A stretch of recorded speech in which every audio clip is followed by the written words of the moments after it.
மூதாதையர்களின் ஆதிக்கூத்து மதங்கண் மயங்கிச் சரிந்ததோடு முடிந்தது. பின்னிரவில் கூத்து முடிந்ததும் எல்லோரும் கலைந்தனர். கலைஞர்கள் இசைக்கருவிகளை துணிகளில் எடுத்துக் கட்டினர். மதங்கனை அருகில் அழைத்து அமரச் செய்த பாரி அவன் உள்ளங்கைகளைத் தொட்டும் தடவியும் பார்த்தபடி நீண்ட நேரம் எதுவும் பேசாமல் இருந்தான். உள்ளங்கை சிவந்து இறுகிப்போய் இருந்தது. நீங்கள் இங்கேயே தங்கிவிடுங்களேன் என்றாள் ஆதினி. இல்லை, நிலை கொள்ளக்கூடாது என்பது தெய்வ வாக்கு என்றான் மதங்கன். நிமிர்ந்து அவன் கண்களை பார்த்தான் பாரி. நாங்கள் தப்பி ஓடுகிறோம். மீளா துயர் எங்களை விரட்டுகிறது. ஓரிடத்தில் நின்றுவிட்டால் துயர் முழுமையும் கவிந்துவிடும்.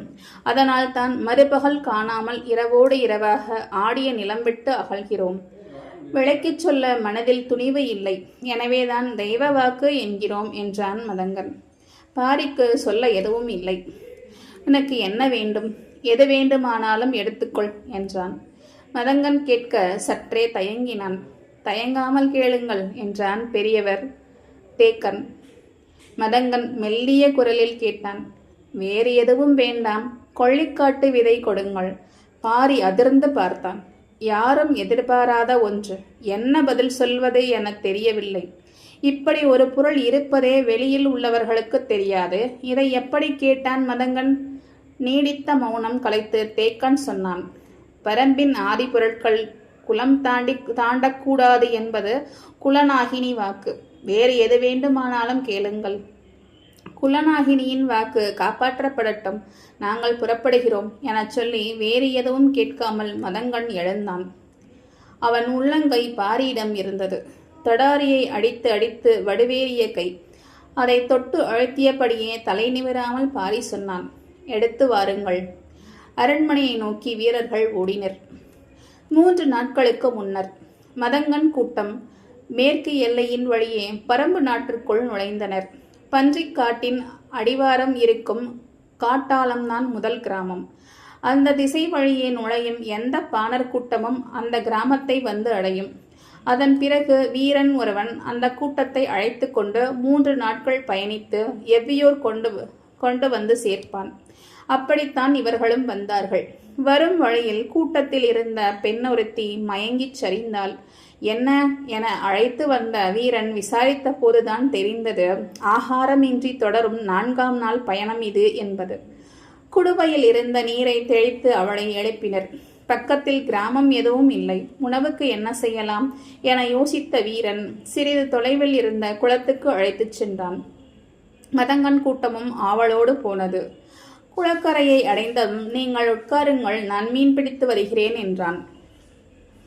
கையில் வலை இல்லை, குத்தீட்டி இல்லை, எதை வைத்து மீன் பிடிப்பாய் என மதங்கன் கேட்டான். இடுப்பு துணியில் முடிந்து வைத்திருந்த சிறிய காய் ஒன்றை எடுத்து காட்டினான் வீரன். இதை வைத்து எப்படி மீன் பிடிப்பாய் என கேட்டான் மதங்கன். பாருங்கள் என சொன்ன வீரன் அந்த காயை அருகில் உள்ள கல் மீது வைத்து தட்டினான். அது 2ஆக உடைந்தது. ஒரு துண்டை எடுத்து இடுப்பு துணியில் முடிந்து கொண்டான். மறு துண்டை கல்லால் தட்டி பொடிப்பொடியாக ஆக்கினான். அதை துளியும் மிஞ்சாமல் எடுத்து குளத்தில் தூவி விட்டான். அவன் தூவிய இடத்தை பார்த்து கொண்டிருந்தான் மதங்கன். நீர் சிறிது கலங்க ஆரம்பித்தது. சிற்றலைகள் தோன்றின. வீரன் சொன்னான், இது கொள்ளிக்காட்டு விதை, காக்காய் கொள்ளி விதை என்றும் சொல்வோம். அதை மீன்களும் பறவைகளும் விரும்பி தின்னும். பிறகு சிறிது நேரத்திலேயே மயக்கமடைந்துவிடும் என்றான். மதங்கன் ஆச்சரியத்தோடு கேட்டான். மீன் எப்படி மயக்கமடையும்? அதோ பாருங்கள் என்றான் வீரன். மதங்கன் அந்த இடத்தை பார்க்க மீன்கள் மேலும் கீழுமாக சுழன்றும் பிறண்டும் நீந்திக் கொண்டிருந்தன. பெருமீன் ஒன்று வாளை மட்டும் மெல்ல அசைத்தபடி மிதக்க ஆரம்பித்தது. வீரன் உள்ளே இறங்கி ஒவ்வொன்றாக எடுத்து கொடுக்க ஆரம்பித்தான். வாய் புலந்து நின்ற மதங்கன் அதை வாங்கினான். 8 பேருக்கு தேவையான மீன்களை எடுத்த பிறகு வீரன் கரையேறினான். இன்னும் சில மீன்கள் மிதந்து கொண்டிருந்தன. நமக்கு இவை போதும்.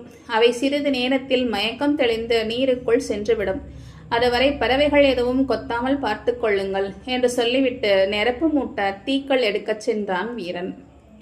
மதங்கன் பார்த்து கொண்டே இருந்தான். அரண்மனைக்கு சென்ற வீரர்கள் பெரும் தாழிப்பானையை தூக்கி வந்து பாரியின் முன்னால் வைத்தனர்.